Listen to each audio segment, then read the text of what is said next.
Bismillahirrahmanirrahim. Ar-Rahman.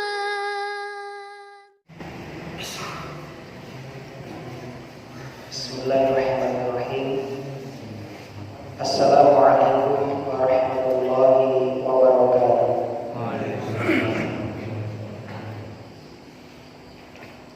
Innal hamdalillah nahmaduhu wa nasta'inuhu wa nastaghfiruh wa na'udzu billahi min shururi anfusina wa sayyiati a'malina. May yahdihillahu fala mudilla lahu wa may yudlil fala hadiya lahu. Asyhadu an la ilaha illallah wahdahu la syarika lahu wa asyhadu anna Muhammadan abduhu wa rasuluh. Qala Allah Ta'ala fi kitabil karim, a'udzu billahi minasyaitonir rajim. Ya ayyuhalladzina amanu taqullaha haqqa tuqatih wa la tamutunna illa wa antum muslimun. Amma ba'du, fa ya ibadallah, usikum wa nafsi wa iyyakum an taqullah. Alhamdulillah, kita bersyukur kepada Allah. Di malam hari ini Allah Subhanahu wa taala masih memberikan kemudahan kepada kita untuk dapat menjalankan kewajiban kita selaku hamba, yaitu beribadah kepada Allah Azza wa Jalla. Mudah-mudahan ibadah yang kita kerjakan diterima oleh Allah Subhanahu wa taala. Rabbana taqabbal minna innaka antas samiul alim. Dan tak lupa kita berdoa semoga Allah menjadikan ilmu yang kita pelajari menjadi ilmu yang bermanfaat. Allahumma anfa'na bima 'allamtana wa 'allimna ma yanfa'una wa zidna 'ilma. Salawat dan salam semoga senantiasa tercurah limpahkan kepada Nabi kita Muhammad sallallahu alaihi wasallam, kepada keluarga dan juga para sahabatnya radhiyallahu anhum ajma'in. Dan tak lupa kita berdoa semoga kita diberi oleh Allah ujian yang ringan dan sanggup untuk kita pikul ujian tersebut. Allahumma inna na'udzubika min jahdil bala wa darakis syaqa wa su'il qada wa syamatatil a'da. Dan kami doakan semoga saudara-saudari kita yang saat ini diuji dengan sakit supaya diberi kesembuhan oleh Allah Subhanahu wa taala, segera disembuhkan, diangkat penyakitnya dan diberi kesabaran serta dihapus dosa-dosanya dan ditinggikan derajatnya. Allahumma amin. Malam ini kita akan melanjutkan kembali mengkaji tafsir juz amma. Kita memasuki surat Asy-Syams. Surat Asy-Syams adalah surat Makkiyah. Surat Makkiyah. Menurut pendapat yang kuat, surat Makkiyah artinya surat yang diturunkan sebelum Nabi hijrah ke kota Madinah. Ada beberapa penyebutan dalam hadis tentang keutamaan surat Asy-Syams. Di antaranya surat Asy-Syams ini dianjurkan dibaca pada sholat Isya. Pada sholat Isya antaranya. Berdasarkan perbuatan sahabat Mu'adz bin Jabal radhiyallahu anhu, ketika beliau mengimami sholat Isya, sebagaimana diceritakan oleh sahabat Jabir radhiyallahu anhu ta'ala, shalla Mu'adz ibn Jabal al-Ansari ashabi al-Isya. Sahabat Mu'adz bin Jabal mengimami para sahabat sholat isya, yakni di kampungnya, di masjidnya, di desanya. Watawwala alaihim, lantas sahabat Mu'ad memanjangkan bacaan Qur'annya, bacaan surahnya. Karena bacaannya panjang, fansarafa rajulun minna fasalla. Lalu ada dua orang di antara kami yang keluar dari jamaah sholat isya lantas sholat sendirian.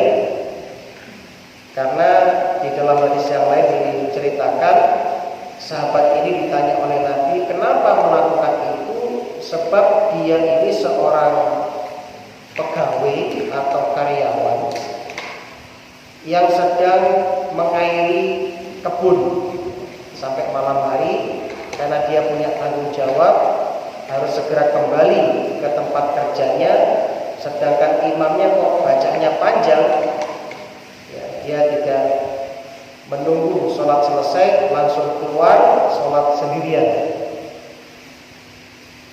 Fa'ukhbira Mu'ad, ya, fa'ukhbira Mu'adun anhu, lantas dikabarkan hal itu kepada Mu'ad.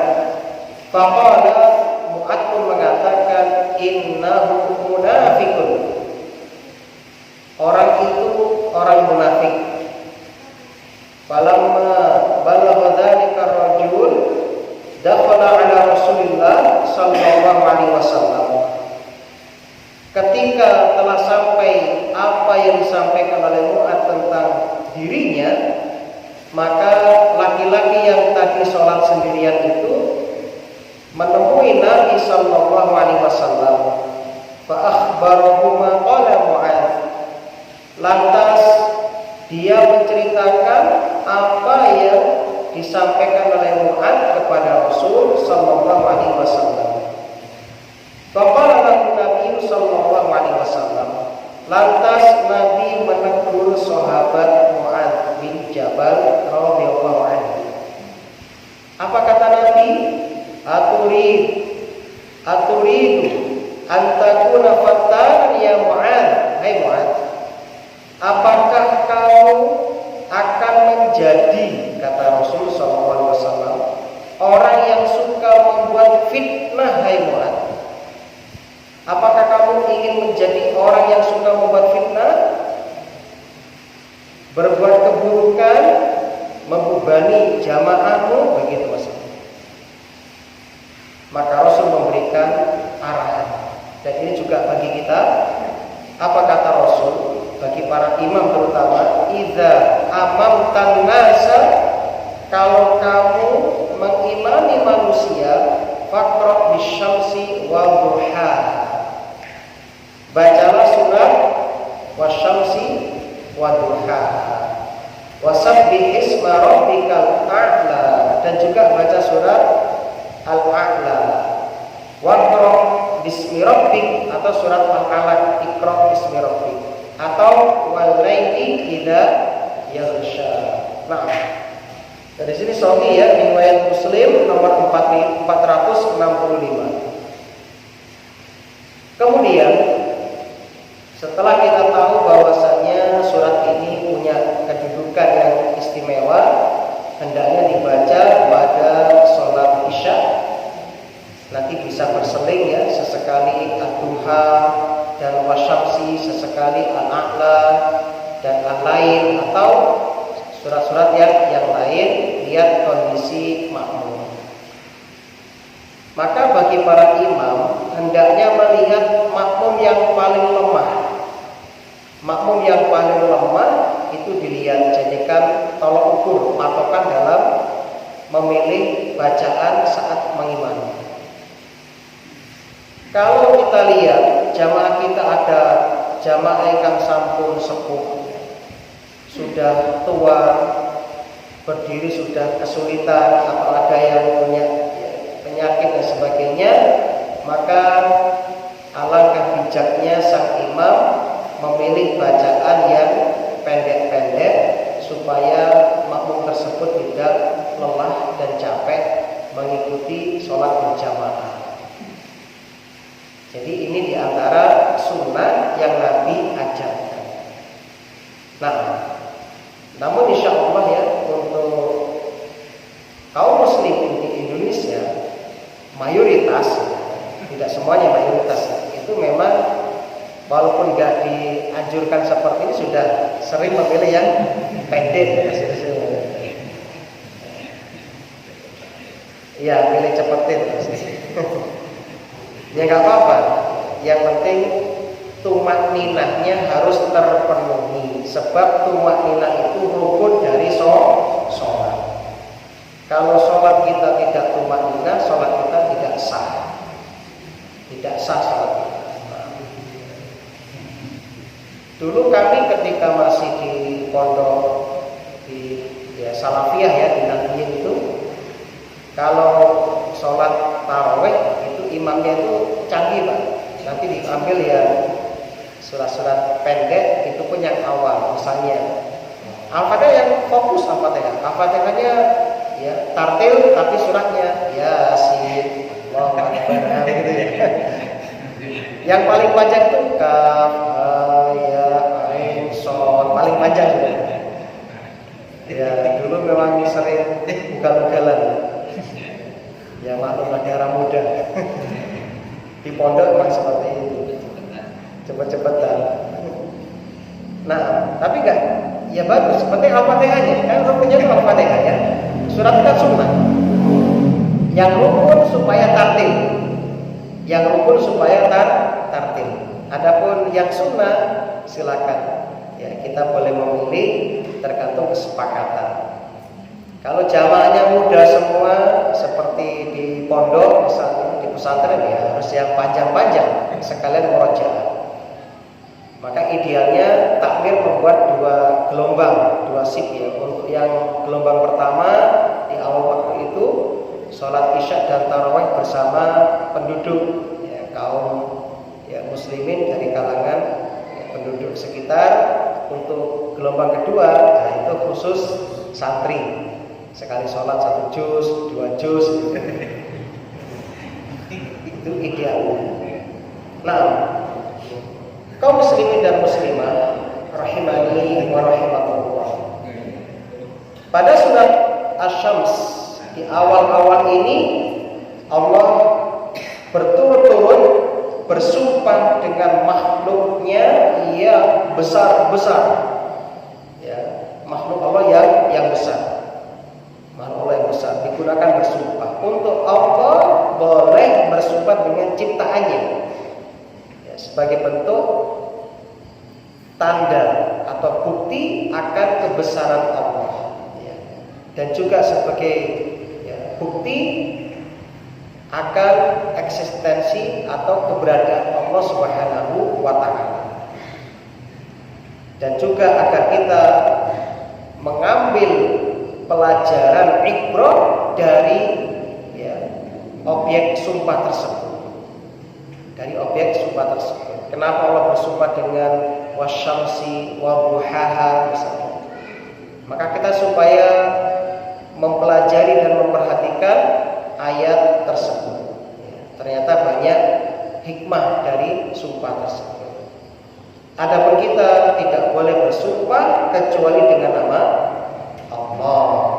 Boleh bersumpah dengan selain nama Allah dalam ilmu tauhid itu dihukumi sebagai syirkun asghar, syirik kecil ya, syirik yang tidak sampai mengeluarkan pelakunya dari Islam.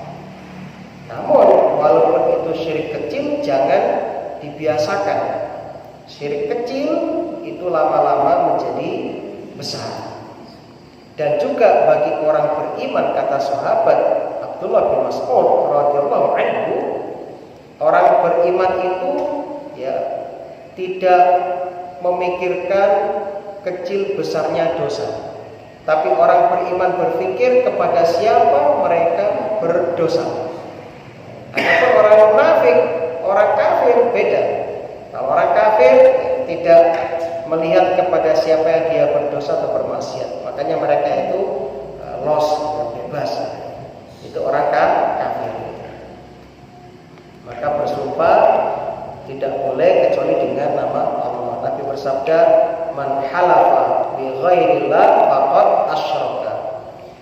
Barang siapa bersumpah dengan menyebut nama selain nama Allah, maka dia telah melakukan kesyirikan.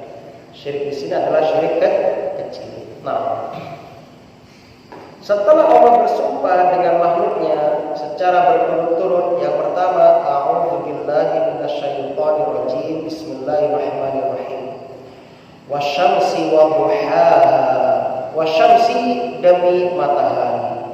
Wa duhaha dan cahayanya di pagi hari. Kaum muslimin rahimani wa rahimakumullah, Allah bersumpah dengan makhluknya yaitu asyams atau matahari. Asyams atau matahari. Di mana matahari ini di antara salah satu makhluk ciptaan Allah ya yang besar. Yang besar. Menurut ahli, matahari itu lebih besar daripada planet bumi, begitu ya kabarnya ya. Menurut ahli, matahari lebih besar daripada planet kita bumi. Bayangkan ya. Dan jarak matahari dengan kita itu, masya Allah ya, jauh. Masya Allah ya, alhamdulillah. Dan Allah jadikan itu ya, tidak terlalu dekat, tidak terlalu jauh. Ketika Allah geser sedikit saja menjauh dari bumi, apa yang terjadi kayak kemarin proses peristiwa Apollon ya. Apollon itu banyak manusia yang kedinginan dan mati ya, yang punya penyakit bawaan. Kalau terlalu dekat kepanasan, nanti bumi bisa hangus terbakar. Kalau terlalu jauh bisa membeku.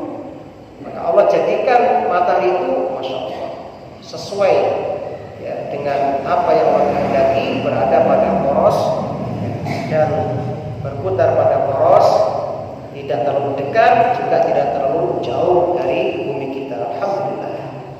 Dan kita sangat butuh kepada matahari. Bayangkan kalau tidak ada matahari, maka tumbuh-tumbuhan nggak bisa melakukan apa itu pembakaran ya, tidak bisa mengolah makanan mereka. Kita pun nggak sehat. Oleh karena itu, kalau matahari itu nggak ada, bayangkan virus-virus akan berkembang biak dalam tubuh kita.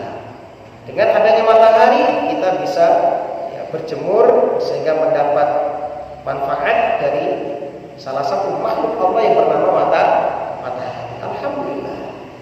Dan sekarang kita butuh matahari.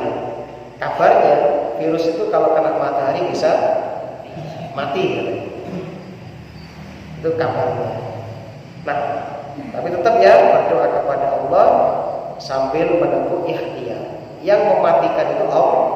Kita berdoa, mudah-mudahan dengan doa ini ya, kita berharap virus segera diangkat dari ya, bumi kita Indonesia khususnya ya, dan semoga segera berlalu pandemi yang sudah berjalan 2 tahun ini ya. Nah, Allahumma amin. Supaya gak PPKM terus ya, kasihan warga. Mereka gak bisa beraktivitas dan kajian juga gak ramai seperti biasanya. Ini juga kasihan. Hati semakin jauh dari majelis ilmu, akhirnya juga semakin atos, semakin sulit dinasihati.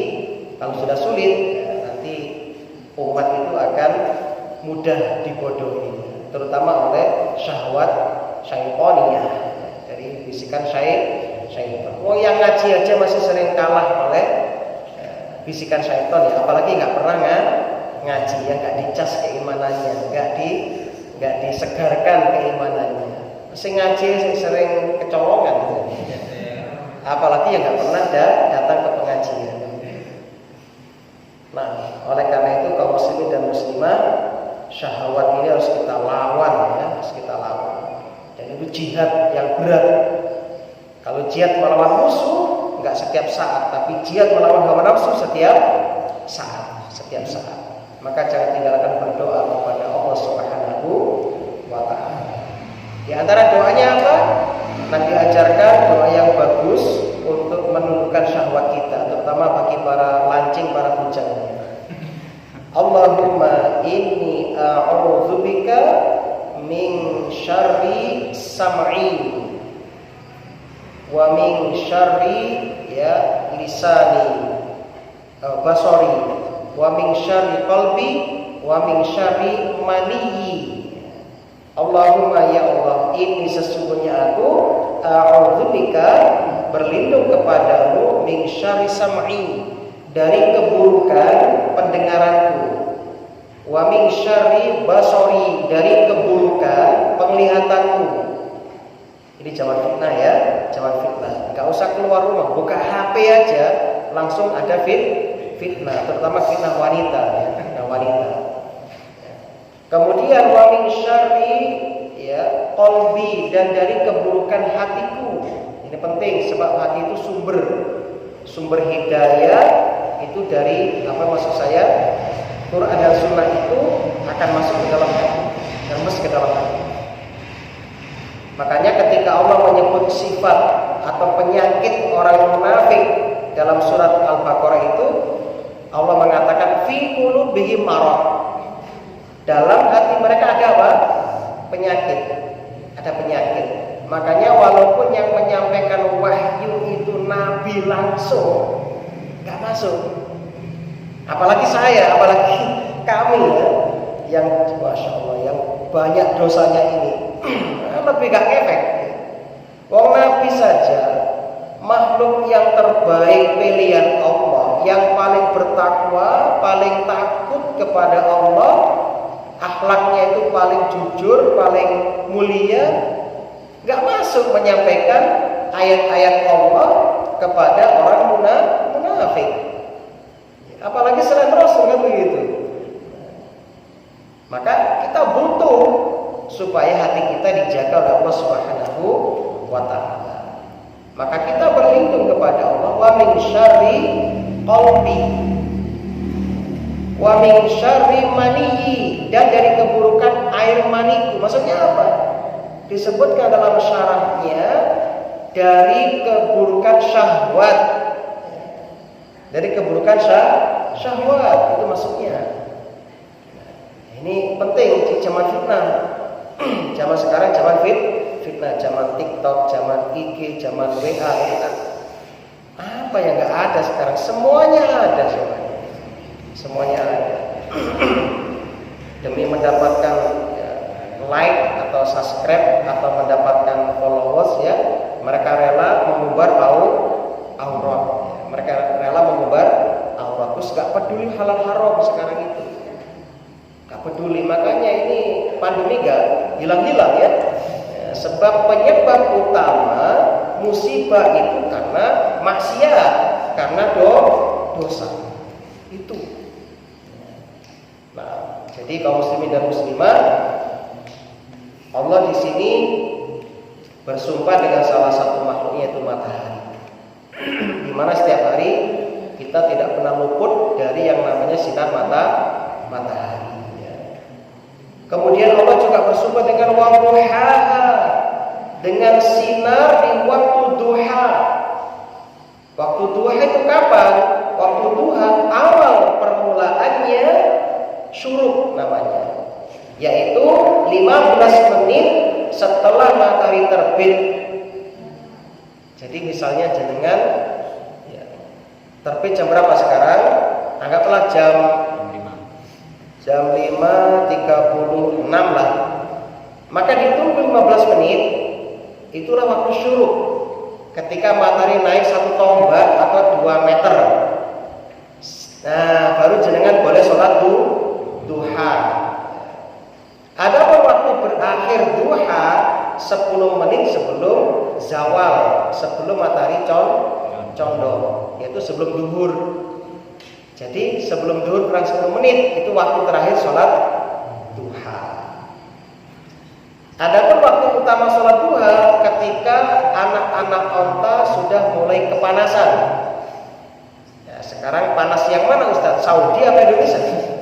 Nah, kalau di Saudi ya, jam 7:30 sudah kepanasan.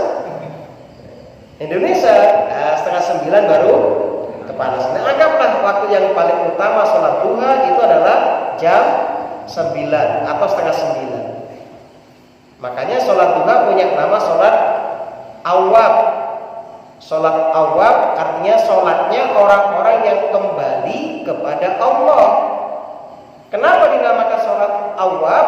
Sebab di waktu itu banyak orang-orang yang sibuk dengan pekerjaannya, lupa mengingat Allah. Lah kok ini ada orang di tengah-tengah kesibukannya sholat duha. Masya Allah. Makanya luar biasa sholat duha itu. Nah, ini para petani repot ini ya. Makanya kalau petani kan masih bisa berangkat jam 7, ya bisa sholat duha di awal waktu. Kan begitu ya. Adapun untuk pegawai kantor, tolong kalau di awal perjanjian dengan kantor atau ikatan dinas, bos atau ya, pemimpin Anda tidak mengizinkan sholat duha, jangan usah maksa ninggalkan tugas. Ya, menjalankan ikatan syarat yang sudah kita sepakati wajib. Sholat duha sunnah. Nggak boleh yang wajib dikalahkan oleh yang sunnah. Ngotot sama bos, ini was sholat duha jam 9 bos, Anda jangan masuk, nggak bisa. Sebab Nabi mengatakan al-mu'min ala syurutihim. Orang beriman itu terikat dengan syaratnya. Kecuali kalau bos mengizinkan, baik bagi para karyawan saya beri ya izin untuk sholat duha 10 menit setiap harinya. Alhamdulillah ya, manfaatkan gitu. Tapi kalau bos mengatakan kalian nggak boleh meninggalkan kursi kalian sebelum jam 11 misalnya, atau duhur misalnya, ya sudah, Anda taati peraturan itu.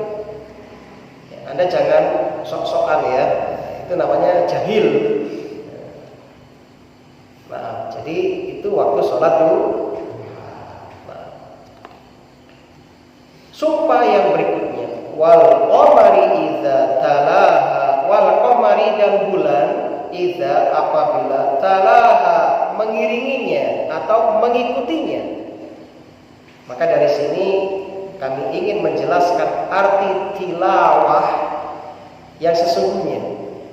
Tala yatslu tilawatan, yang sering dibaca dengan membaca. Padahal menurut penjelasan para ahli bahasa, tala yatslu itu artinya adalah mengikuti. Maka orang yang membaca Quran diharapkan setelah dia membaca dan memahaminya, mentadabburinya, tugas berikutnya adalah mengikuti apa yang diajarkan oleh Quran.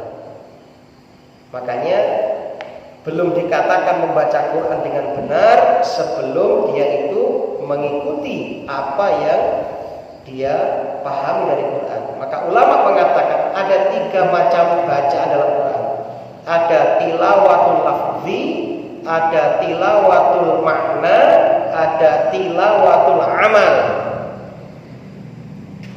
Nah, untuk malam ini kita baru tingkatan 1 dan 2. Tilawatul lafzi, membaca lafaznya seperti orang tasmi itu, orang apa itu? Tasmian ya, hataman, itu tilawatul lafzi. Nah, tingkatan kedua tilawatul makna, kita membaca maknanya, ya, maksudnya, tafsirannya. Nah, tingkatan tertinggi tilawatul amal, yaitu mengamalkan, mengaplikasikan dalam kehidupan kita sehari-hari. Apa yang Quran halalkan, kita halalkan. Apa yang Quran haramkan, ya kita haramkan. Makanya prinsip utama akidah Ahlussunnah wal Jamaah ta'zimul wahyu atau wahyi. Ta'zimul Quran was sunnah, itu prinsip utamanya. Kenapa orang-orang liberal itu mudah mengotak-atik Al-Quran, bahkan mengatakan Quran sudah nggak cocok dengan zaman kita? Karena mereka tidak memiliki pengagungan terhadap wahyu. Itu kuncinya. Maka saya kaget kalau mereka sering membuat pernyataan yang kontroversial. Zina itu boleh asalkan di tempat tertutup sama-sama suka. Nah, itu gak usah kaget kayak gitu. Gak usah kaget. Memang mereka kayak gitu pekerjaannya. Dan memang mereka dibayar untuk itu. Dibayar untuk itu. Enak. Kaum laki-laki ketika ditinggal mati istri gak ada iddah. Ketika cerai langsung rabi kisuk gak masalah. Bojone mati isu bengi rabi gak masalah. Enak wong lanang wong wedok. Nah, itu kan itu. Yang ngomong kayak gitu itu siapa? Ya itu orang-orang yang menjadi ya corong-corongnya setan. Corong-corongnya setan. Ya wajar memang hidup seperti itu. Ada jalan ke surga, jalan ke neraka. Makanya kita selalu berdoa ihdinas siratal mustaqim, tunjukkan kami ke jalan yang lurus. Ustadz, kita kok tiap sholat minta petunjuk hidayah. Emang kita belum di atas hidayah? Naam. Hidayah yang kita maksud di situ adalah hidayah ilmu dan hidayah taufik. Hidayah ilmu seperti malam ini jenengan sudah mendapatkan ilmu. Hidayah taufik kemampuan, kemudahan dari Allah mengamalkan ilmu. Ini yang kita minta kepada Allah. Bahkan Nabi mengulang-ulang doa ya muqallibal qulub tsabbit qalbi ala dinik, itu Nabi. Masa kita meragukan keimanan Nabi? Bahkan Nabi Ibrahim alaihissalam tidak hanya berlindung dari syirik kecil seperti riya, sumah, tidak. Bahkan Nabi Ibrahim, siapa yang gak kenal Nabi Ibrahim? Bapaknya para nabi, Abul Anbiya, bapaknya para nabi, bapak tauhid yang membangun Ka'bah bersama putranya Ismail. Apa doa beliau? Ya, Rabbi waj'alni wa baniya an na'budal asnam. Rabbi, duhai Tuhanku, waj'alni, jauhkan aku, wa baniya, dan anak cucuku, an na'budal asnam, dari menyembah berhala. Ini Nabi Ibrahim loh. Nah kok kita yang bukan nabi, belum jelas surganya, gak pernah berlindung dari syirik besar. Padahal zaman kita itu Masya Allah, kesyirikan masih banyak. Coba jenengan lihat di perempatan-perempatan kalau malam Jumat tertentu, masih ada tuh yang masang sajian? Masih ada. Masih ada. Apalagi di bulan Suro, ini bulan keramat katanya. Malah rame ini ya, dan sebagainya. Ini banyak terjadi. Oleh karena itu, jangan merasa aman, jangan tertipu dengan diri kita, dengan keimanan kita, dengan amal kita. Jangan. Terus mendekat kepada Allah, berdoa kepada Allah. Jangan hanya berlindung dari masalah-masalah seperti wabah corona, jangan. Tapi kita supaya berlindung kepada yang lebih berbahaya daripada wabah corona. Apa itu? Penyakit-penyakit hati, seperti tarof, suka bermewah-mewah dalam kehidupan ini, seperti syahwat, seperti hubri asad, cinta jabatan, dan masih banyak lagi perusak-perusak hati. Nah, jadi banyak perusak hati itu. Nah, oleh karena itu kaum muslimin dan muslimah, saudara-saudariku, Kang Mas, Bayu, rahimani wa rahimakumullah, ini zaman fitnah, kita supaya banyak berlindung kepada Allah Subhanahu wa taala. Allah berfirman, wal qamari idza talaha. Tala di sini adalah mengikuti, mengiringi. Maka orang yang mempelajari Al-Qur'an supaya mengikuti Al-Qur'an. Ya, mengikuti Al-Qur'an. Nah, bulan ketika mengikuti matahari, karena bulan itu muncul setelah matahari terbenam. Ya, ini pendapat yang pertama. Sebagian ulama mengatakan, kenapa dikatakan rembulan mengikuti matahari? Karena bulan tidak mengeluarkan cahayanya sendiri, tetapi bulan itu membiaskan cahaya matahari.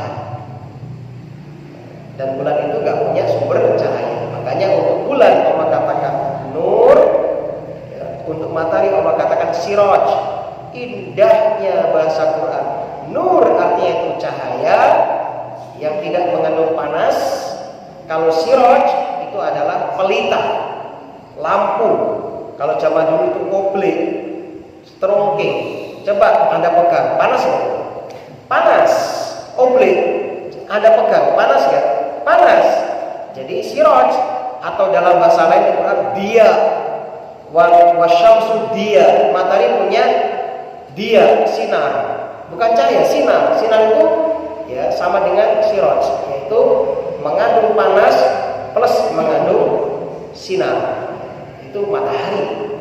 Dan ini dibocorkan oleh Allah sebelum ada mikroskop, sebelum ada astronot, 1400 tahun yang lalu, yang disampaikan oleh Nabi yang ummi. Di mana? Di kota Mekah. Sebab surat ini turun di mana? Di Mekah. Sebelum Nabi hijrah.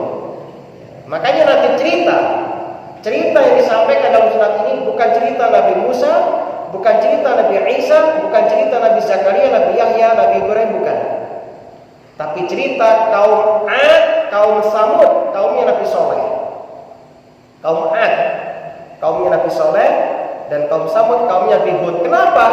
Sebab orang-orang ahli kitab di kota Madinah, Yahudi Nasrani, tidak mengimani Nabi Soleh, Nabi Hud, dan Nabi kita Muhammad. Kenapa?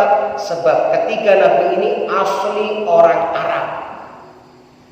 Makanya dalam kitab Perjanjian Lama dan Perjanjian Baru, Taurat dan Injil, jenengan tidak akan pernah mendapati kisah kaum Ad dan kisah kaum Samud. Gak akan ada. Ya. Yang ada ya hanya di kalangan orang Arab. Makanya karena surat ini Makkiyah, diturunkan sebelum Kanjeng Nabi hijrah ke kota Madinah, cerita yang diangkat nanti di akhir surat tentang kisah nenek moyang orang Arab, yaitu kaum Ad dan kaum Samud. Ya, sebab kisah mereka sudah turun-temurun. Bahkan peninggalan mereka masih didapati sampai saat ini. Seperti rumah-rumah di gunung, ya, diukir itu kan, seperti patung kepala yang besar-besar itu, ya, dan sebagainya. Padahal zaman dulu belum canggih, tapi lihat bangunannya luar biasa. Memang mereka kaum yang luar biasa, kaum Ad. Nanti kita ceritakan ketika sampai pada kisah mereka. Nah, jadi mereka itu kaum raksasa ya, kaum apa? Raksasa. Kita itu gak ada apa-apanya ya. Setelah Allah bersumpah dengan matahari dan sinarnya di waktu duha dan rembulan yang mengikuti matahari, wan nahari idza jallaha, wan nahari dan siang, idza apabila jallaha menampakkannya, yaitu ketika menyingkapnya. Nya ini apa? Kata gantinya ya, wan nahari idza jallaha, ini terjadi khilaf, perselisihan pendapat di antara para ulama, ya, di antara para ulama. Ini hanya kembali kemana ini? Nah, sebagian ulama mengatakan jallaha, menyingkapnya, ya, di sini kembali kepada kegelapan. Sehingga maksudnya kegelapan ya tersebut disingkap lalu berganti dengan siang. Ini pendapat pertama, sebagaimana disampaikan oleh Ibnu Jarir at-Tabari. Ya. Kemudian pendapat yang berikutnya, seluruh katakan di jallaha, duhaha, ya, wasyamsi wa duhaha, wal qamari idza talaha, wan nahari idza jallaha. Ini dhamir ya, kata ganti. Kata sebagian ulama seperti disebutkan dalam tafsir At-Tabari, pendapat-pendapat tersebut di sini Bapak Ibu itu ya, kata mereka kembali kepada matahari. Kembali kepada matahari kata mereka. Karena yang pertama kali disebutkan adalah wasyamsi, matahari. Ayat pertama adalah matahari, tentang matahari. Ya, dan dari pendapat-pendapat inilah yang terkuat, Allah alam, yang roji, yang mendekati kebenaran, bahwasanya dhamir ha wasyamsi wa duhaha wal qamari idza talaha wan nahari idza jallaha itu kembali kepada matahari menurut pendapat yang kuat, Allah alam. Wal laili idza yaghshaha, wal laili, dan malam, idza apabila yaghshaha, menutupinya, yaitu ketika matahari, malam itu menutupi matahari sehingga keadaan menjadi gelap gulita. Makanya malam itu diibaratkan seperti pakaian. Ya. Wa ja'alna laila libasa. Kami jadikan malam sebagai pakaian. Karena pakaian fungsinya apa? Fungsi pakaian itu adalah menutupi aurat, aurat. Makanya berpakaian itu nikmat yang luar biasa yang harus kita syukuri. Ya, harus kita syukuri. Makanya orang yang membuka aurat berarti menyelisihi fitrahnya. Sehingga ya, bagi orang yang masih bersih fitrahnya, masih suci hatinya, ya, masih fitrah, ketika tampak auratnya malu. Adapun mereka yang sudah gak punya fitrah, artinya sudah hilang, tercabut fitrahnya, seperti orang-orang kafir yang suka ya bertelanjang bulat di pantai-pantai itu, seperti di Pulau Bali, ya, Anda lihat di sana di Kuta itu banyak turis yang telanjang. Berarti mereka sudah hilang fitrahnya. Ya, sudah hilang fitrah. Kembali ke zaman purba, zaman sebelum ada pakaian. Makanya pakaian itu luar biasa, nikmat yang luar biasa. Maka ketika Anda memakai pakaian ada ibadah di situ. Ada ibadah, ada sunnah, ada pahala, ada penghapusan dosa. Masya Allah, untuk pakaian saja. Ketika Anda memakai pakaian, niatkan ini perintah Allah menutup aurat. Masya Allah, ibadah itu. Kemudian ketika memilih pakaian, pilih yang menutup aurat. Jangan, mohon maaf ya, yang SMA pakai pakaian TK. Akhirnya apa? Ya kelihatan pahanya ya. Ini terbalik atau sebaliknya ya. Nah, jadi pilihlah pakaian yang syar'i. Makanya lelaki sejati itu adalah lelaki yang tidak pernah membiarkan ya, istrinya dan anak wanitanya mengumbar aurat. Itulah suami yang sejati. Sebab itulah suami yang mengamalkan at-tahrim, ya ayyuhalladzina amanu qu anfusakum wa ahlikum nar. Tapi kalau ada suami, ada laki-laki ya, istrinya pakai pakaian yang mengumbar aurat, malah senang bangga di-share di media sosial, maka ini terkena ancaman Nabi, salasun la yadkhulunal jannah. Ada 3 orang yang tidak bakalan masuk surga. Pertama, mudminul khamr, pecandu khamr. Kedua, al-aqulil walidain, orang yang durhaka kepada ayah ibunya. Yang ketiga, ad-dayyus, laki-laki yang dayyus. Apa itu dayyus? Alladzi yuqirru fi ahli al-khabas. Seorang laki-laki, seorang suami yang merestui, membiarkan terjadi kemungkaran dalam rumah tangganya.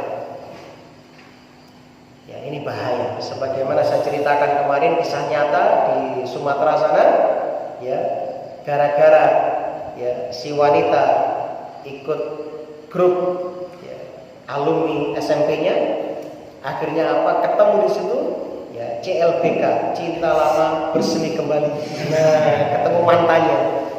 Akhirnya apa? Dia sudah pakai cadar, niqab, sudah pakai cadar. Ternyata apa? Karena tiap hari berhubungan, suami sudah marah, HP dibanting, nomor betul sudah hilang dari HP, tapi tidak hilang dari hatinya. Masya Allah. Akhirnya apa? Ya beli HP lagi, cari lagi nomornya. Nah, lalu terjadilah zina di dalam mobil. kemudian setelah zina si wanita dicekek oleh si laki-laki, dibuang di depan masjid. Setelah autopsi diketahui ternyata ada sperma yang menempel pada kemaluan si wanita. Ternyata habis berzina mati. Masya Allah. Jadi ini yang kita khawatirkan. Maka Nabi mengajarkan kita doa, ya muqallibal qulub tsabbit qalbi ala din. Jangan merasa aman dengan hati kita.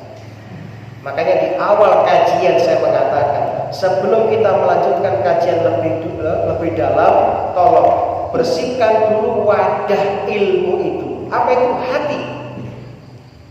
Sebab hati yang bersihlah yang akan bisa mendapatkan dan menampung hidayah, menampung ilmu.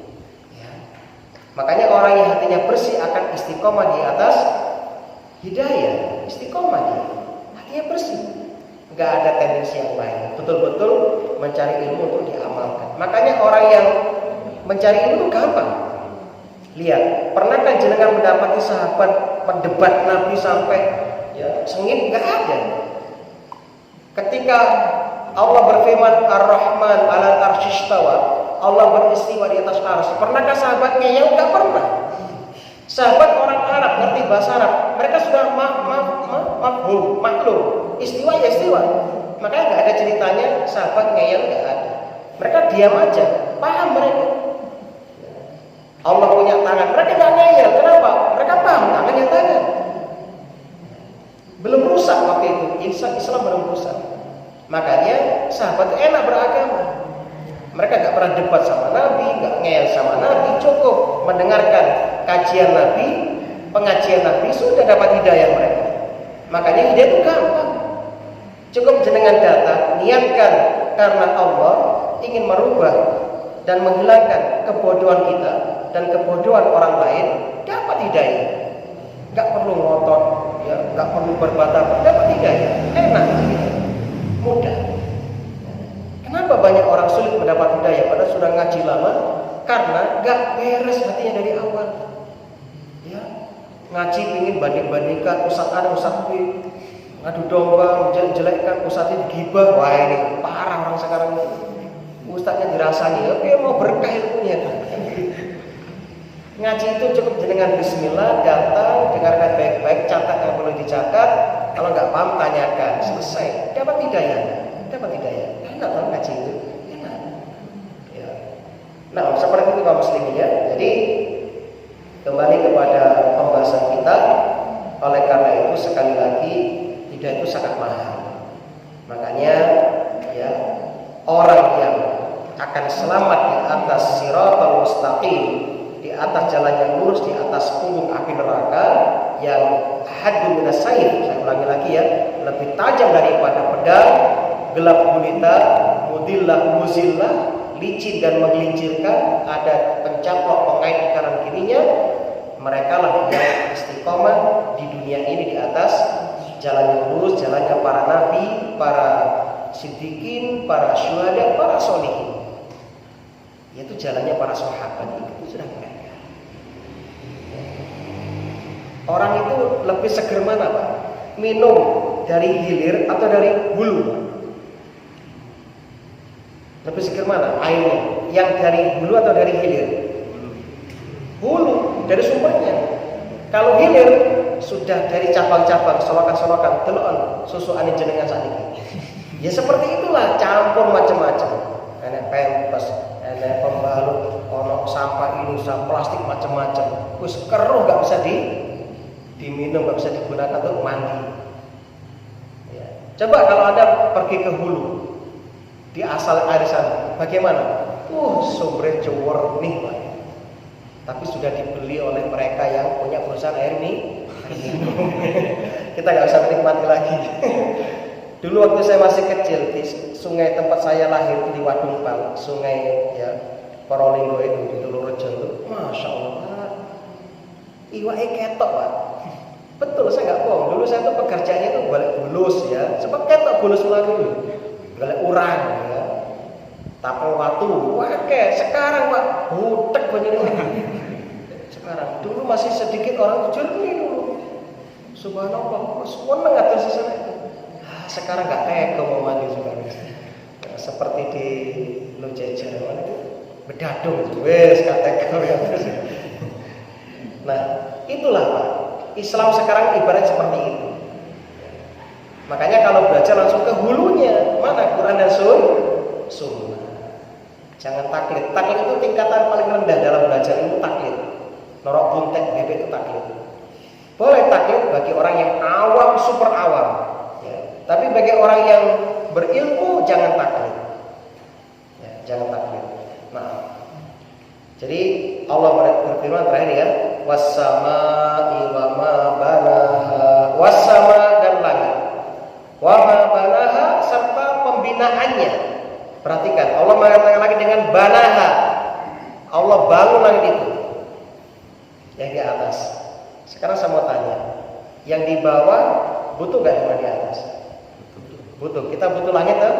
Kita butuh yang di atas. Jadi gak mesti yang atas butuh yang bawah. Apakah langit butuh dengan kita? Enggak. Apakah langit butuh dengan tumbuh-tumbuhan? Enggak. Justru tumbuh-tumbuhan butuh dengan langit gitu loh. Jadi logika seperti itu.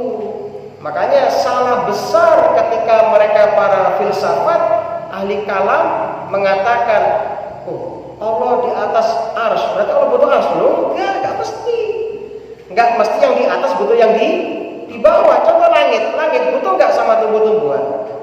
Butuh enggak sama laut, sungai, sama kita? Enggak butuh langit. Jadi enggak mesti yang di atas butuh yang di bawah. Kadang-kadang yang di bawah butuh yang di atas gitu. Makanya sahabat enggak pernah ngeyel masalah akidah. Sebab mereka belum teracuni oleh pemikiran filsafat dari Romawi, pemikirannya Plato, Aristoteles, belum pernah mereka. Makanya akidah mereka murni dan gampang beragama mereka. Kenapa? Takzim. Mereka punya prinsip mengagungkan wahyu, mengagungkan syariat. Makanya mereka apa yang datang dari Quran dan Sunnah, sami'na wa ata'na, enggak ngeyel, enak sudah hidup. Itu prinsip sahabat. Paham ya? Jadi mulai sekarang jenengan kayak sahabat. Apa yang datang dari Quran dan Sunnah, sami'na wa ata'na, selesai. Enak kok. Orang usah nambah-nambahi, enggak usah ngurangi, sudah. Yang Nabi ajarkan jalan, yang enggak diajarkan enggak usah dijalankan, selesai. Kecuali masalah dunia silakan jenengan berkreasi, berinovasi silakan. Nah, was-samaa'i wa ma itu apa? Nah, ulama juga berselisih pendapat, Pak. Yang pertama, ma di sini adalah ma masdariyah. Nah, ini ya babakan nahwu ya, kita enggak usah bahas. Ya, artinya apa? Ya, artinya menjadi. Demi langit dan demi bangunan langit yang begitu kokoh. Sebagian yang lain mengatakan ma di sini adalah ma mausulah. Sehingga artinya demi langit dan demi yang menegakkan langit, yaitu Allah Subhanahu wa ta'ala. Nah, itu diantara penafsiran ma. Wal ardi wa ma tohaha. Masih ada 1 menit. Wal ardi dan bumi wa ma tohaha serta penghamparannya. Nah, di sini ulama juga berselisih pendapat tentang ma juga sama dengan tadi, ya. Jadi ini sama. Nah, kedua-duanya silakan diamalkan. Kata ulama dalam kaidah tafsir, saya punya kitab kaidah tafsir karangan Imam As-Subad, itu ada 280 kaidah. Kitabnya tebalnya 800 halaman ya. Kandel Pak, 200 halaman itu tebel ya. Nah, itu berisi tentang kaidah tafsir. Disebutkan di situ ketika satu kalimat memiliki banyak makna dan tidak bertentangan, maka gunakan semuanya. Digunakan semuanya sehingga lebih memperluas penafsiran. Wallahu a'lam, seperti itu. Wa nafsi wa ma sawwaha. Nah, ini perlu pembahasan agak panjang, maka untuk ayat ke-7 kita lanjutkan yang akan datang. Seperti biasa kita buka sesi tanya jawab. Bagi yang mau bertanya silakan. Kalau bisa kita jawab, kalau nggak bisa, insya Allah kita carikan jawabannya.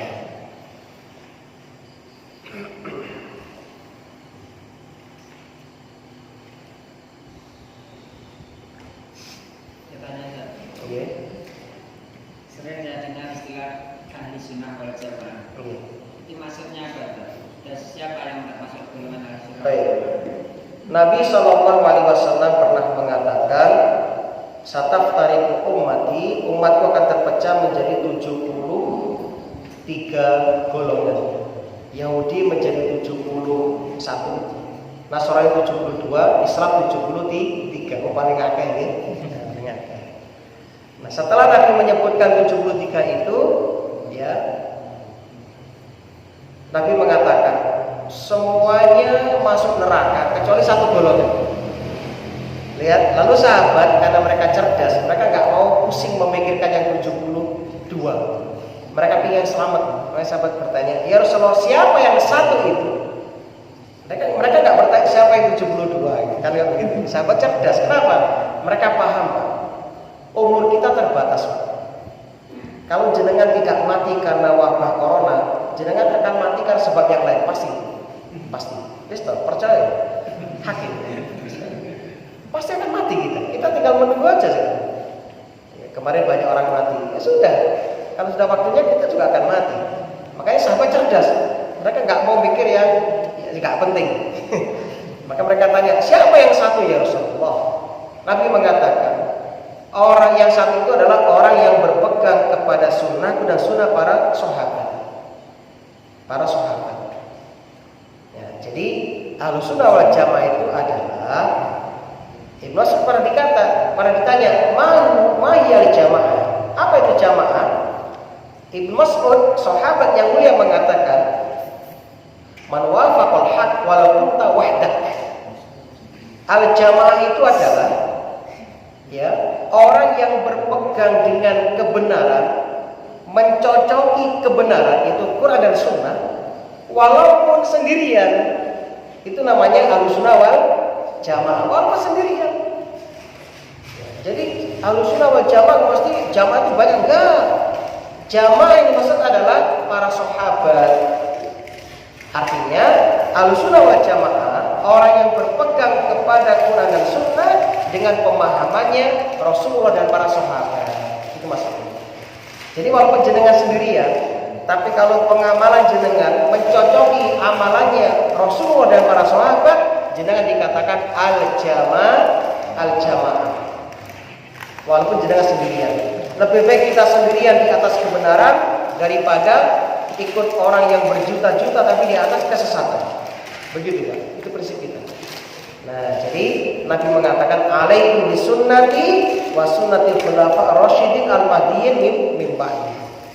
Ya, hendaknya kamu berpegang dengan sunnahku dan sunnah khulafa ar-rasyidin yang mendapat hidayah setelahku. Siapa itu?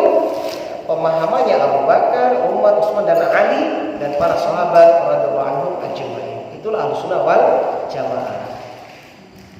Jadi walaupun jenengan sendirian, asalkan amalan jenengan mencocoki Quran dan Sunnah, ya, sebagaimana yang dipahami oleh Rasulullah dan para sahabat, maka otomatis kita dikatakan Ahlussunnah wal Jamaah. Itu Pak, Ahlussunnah wal Jamaah.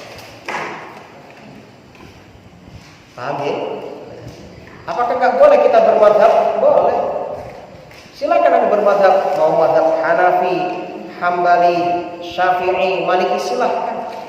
Tapi saya berpesan, ketika Anda bermadhab, jangan tinggalkan semangat imam madhab. Apa semangat mereka? Imam Syafi'i mengatakan, kalau kalian, ya, mendapati dalil Quran itu, ya, yang benar, tinggalkan pendapatku.